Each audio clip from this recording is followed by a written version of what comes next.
Hey guys, Civet from the future here to say it was a while ago that I recorded the footage for this, so a lot has happened. Everyone on Twitter knows about stuff like the Thanksgiving incident, people being alone, and just how mean the furry fandom now has a reputation of. It seems like people are talking about it finally, so it's time to release the video. I had my own little interaction the other day with this person on the glorious everything app X. This person, who is followed by folks like Nas Hyena and Nice the Singing Dog, said this. So, you know. Oh, and they also released music under this really furry name. Yeah, I guess if that looks furry to you, go check it out. But yeah, a lot has happened. But my video remains still poignant to 2025. Here it is, it's coming right at you. Enjoy.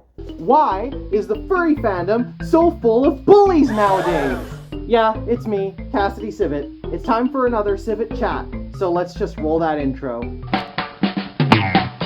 I think my opening question puts things about as plain as I can, so let me reiterate.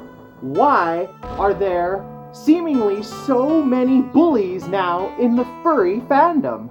This is a really big question, and it's one that's been on my mind for a few years, not just because I am frequently the victim of dogpiling from teenagers online who just want to get involved in the trend. I'm not even pointing fingers at the dogpiling behavior, because that is purely a social media related phenomenon.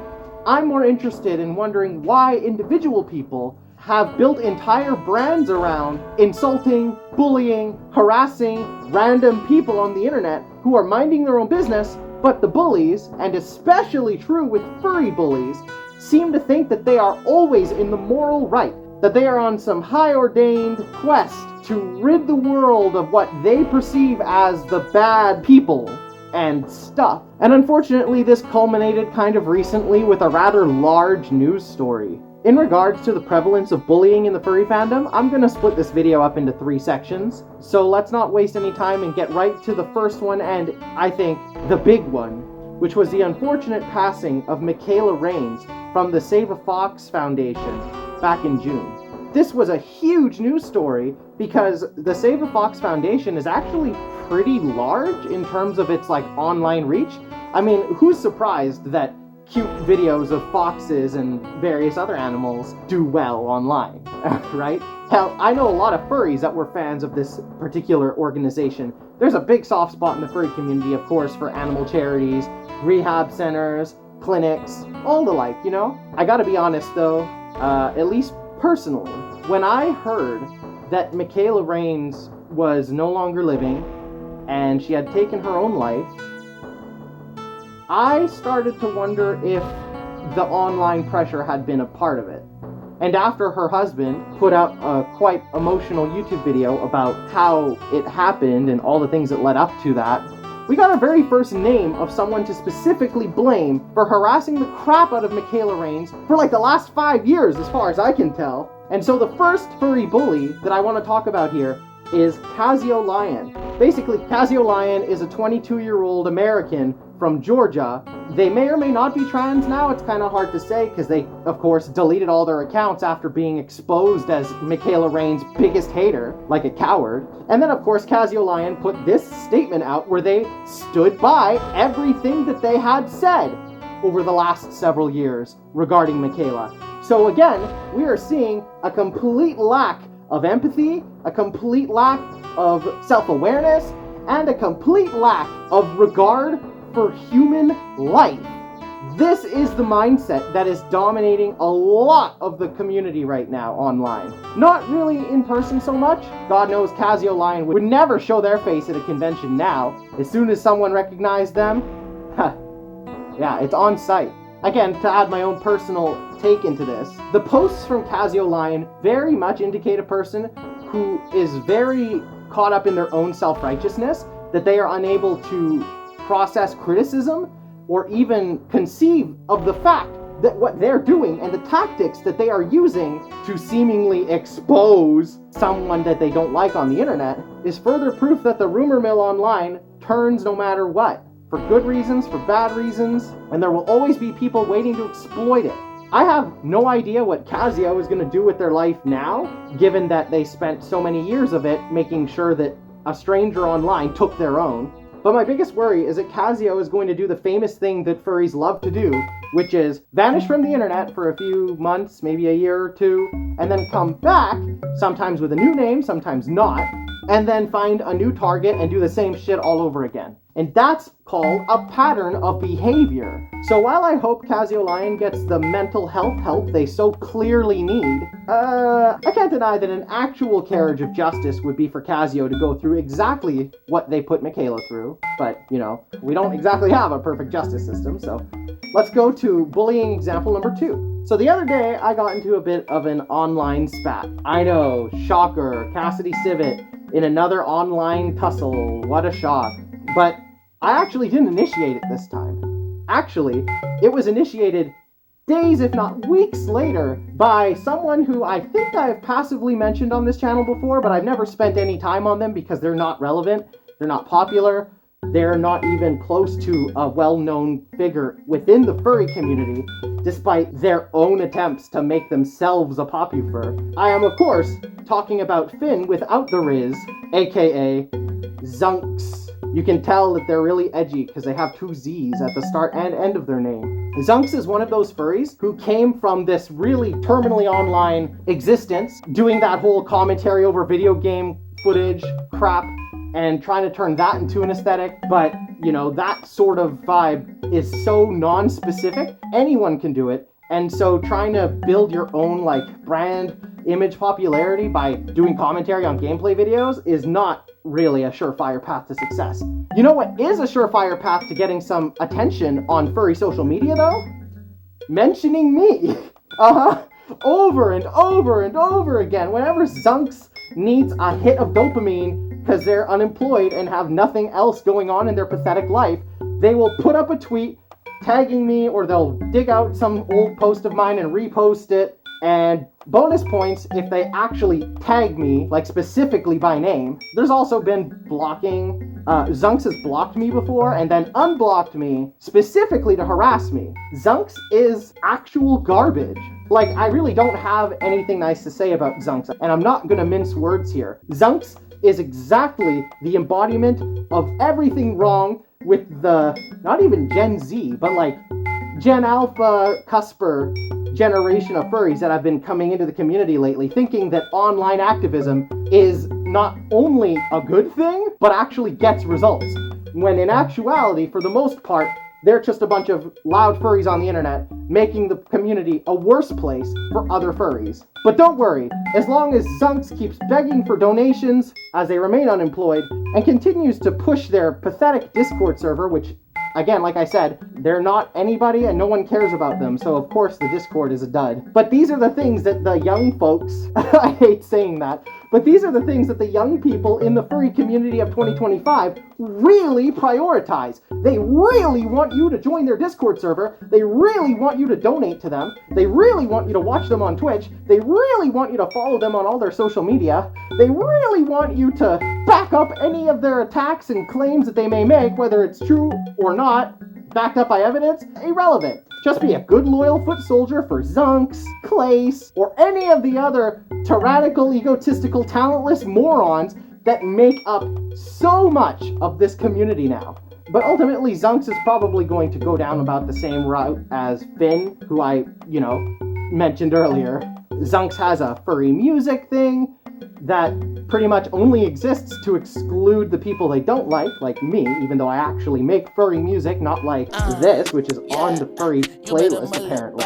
But when I say Zunks is Finn without the Riz, it's because Finn was able to court thousands and thousands of dollars from those suspiciously wealthy furries, mostly baby furs, like Finn themselves, while Zunks begs for rent money on a monthly basis online. Finn might have been a colossal failure of a business person and just an overall scumbag, but at least they actually, had ambitions to elevate people in the community and grow the scene. Zunks' only ambition seems to be robbing the oxygen out of other people that are actually creative in the community, because they really want you to be focused on their output, on their playlist. It's the playlist. Don't confuse it with like the 8 other the furry playlists that exist now, most of which still exclude me, because I guess saying that furry music should be furry was just too controversial, and now everyone has fractured the whole furry music space, but that's not relevant to this video. Let's just get to the third one. The third discussion topic regarding bullying in the fandom is more of a general observation, though I guess I specifically want to mention wacky hijinks in this portion of the video. While Zunks is absolutely a talentless hack, Wacky Hijinks has built a much more mixed following for themselves online. I think that the word most people would use would be shitposter, but I guess I have a problem personally. When did troll become shitposter, become person who can say anything regardless of the impact or how it affects the people they're talking about? And that's sort of my problem with Wacky. Wacky, another American, seems like the kind of person who has spent thousands of hours on the internet just looking for things to get mad at, get clicks at, something they can make a joke about to their friends. I bet they have their own Discord server. I mean, everyone does. I don't because I hate Discord, but you know, everyone that really wants to build their own following sure does. But this isn't even just about Wacky, because yes, Wacky has come after me in the past, mostly by just screenshotting me and doing the exact same thing that I said Zunks does, which is mentioning me by name, because that always does well, you know? I'm the bitch people love to hate. That's okay with me, because you're still saying my name at the end of the day, right? And heck, if it wasn't for all my controversies, I would never have gotten enough virality to actually make it into Spotify's algorithmic-based playlists. I guess I have to thank the haters a little bit. But no, actually what I wanted to relate this to is that I, you know, the person, not just the character in the fursuit, I am the eldest of 3 siblings, and my youngest sibling is 19 now. And I vividly remember back in, I think it was the mid to early 2010s, that my sister, she was cyberbullying a friend from elementary school online with her real account, just kind of making borderline incoherent mean sentences, just sort of like, yeah, fuck you, bitch, I hate you, you suck, go die, like really unoriginal, uncreative slop bullying. But this was what my, like, at the time, 8-year-old or 10-year-old sister thought was an effective way to berate and insult their friend from school. I really don't know what happened in the, you know, befores and afters of this incident. I only know of it because my mom brought it to my attention and asked me to delete the comments. I took screenshots because, honestly, as someone who has been through a lot of cyberbullying in my life, when did it become so callous? Like, I'm serious. When did it become so bold? That's my problem. The internet provides so much anonymity that it's honestly shocking that so many people are literally going mask off when they are attacking and insulting people, whether they think they have a probable reason to or not. You know, there was a really big example of that with the bear stuff, you know, and again, that's kind of a big thing. I'm gonna save that for its own video, should I ever make one on Boof. But the amount of hate that Boof received just from joining the community without, you know, having read the pamphlet on, you know, who is acceptable to take photos with and who is a good person, and or at least in the eyes of a certain select people, you know, who are the people that are actually like beloved, but not those ones, just the ones that the community totally approves of, but not all the time, but, you know, and they just eviscerated him. They were ruthless to him. They treated him like garbage. So I guess it's not even really a question. It's an observation, and I don't have the answers here, and I don't have a solution. I just wanted to make a video where I said, you guys are bullying everyone too much and making this place hell. Furry is supposed to be an escape from the real world. I know we forget that now because identity politics has wrapped itself so thoroughly into not just the LGBT community, but furry and liberal spaces more broadly. But furry is supposed to be anthropomorphic animals first, right? And whatever happened to that old adage, if you have nothing nice to say, keep it to yourself? I know obviously people are going to be like, oh, Cassidy's saying that? Boy, the irony. But I've also, like, never attacked someone without cause. I know people think I never have a reason for when I, you know, run my mouth, but I promise that I do, even if it might not be a reason that satisfies you. I don't take random shots at strangers on the internet because I desperately need a hit of dopamine from people liking my reply. Like, I just don't need to do that. My life is plentiful as it is. I don't need additional stimulation. And so I guess this is still in the observation portion of the video. This isn't a conclusion, but it's maybe a symptom?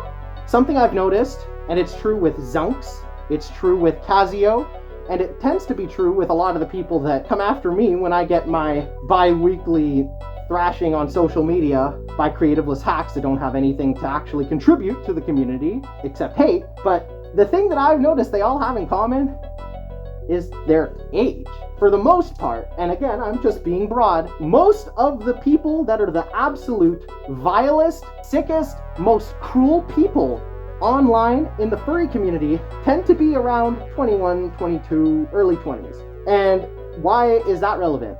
With the way the pandemic kind of changed people's brain chemistry, Suddenly, this generation of kids who graduated high school during COVID are now online with the exact same habits that they had during the actual lockdown, where they're just online, their sense of community and humanity has just been completely destroyed because they're behind a screen, except now there is no lockdown. But they have kept these habits into their adulthood, and that is why I think, in my view, the community has become a lot more toxic and hostile to newcomers.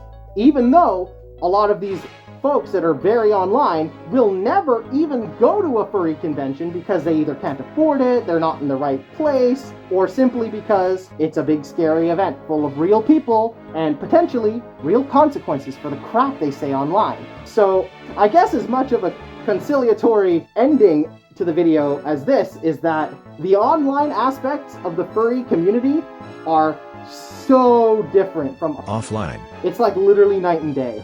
Do not judge conventions by the experience of being with online furries.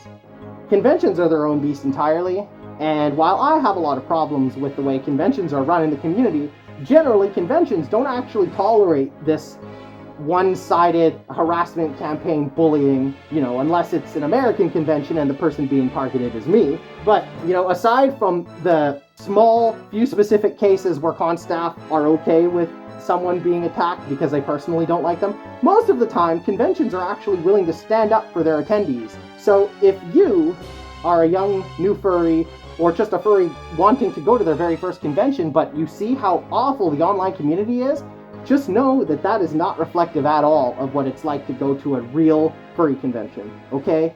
I promise you that. Because if you go to a real furry convention, your odds of running into me are a lot higher, and I'd love to meet ya. Okay guys, I think that'll do it for today. Just a bit of a Civet chat about the state of the fandom, It's something I've been doing a lot of lately, but I've got a lot of things to say, and I don't really intend on traveling much lately, so might as well do it now. Shout out to my beautiful, lovely, sexy patrons. Look at their names scroll by. Wow. If you want to join that list, all you got to do is join the Patreon. All supporters get their names in the credits of my YouTube videos, physically printed on whatever my next album is, and so much more. But that's a tale for another time. So thank you guys all for watching again. I have been your Canadian Civet furry, Cassidy Civet, pop star of the furry fandom, saying goodbye. Mwah!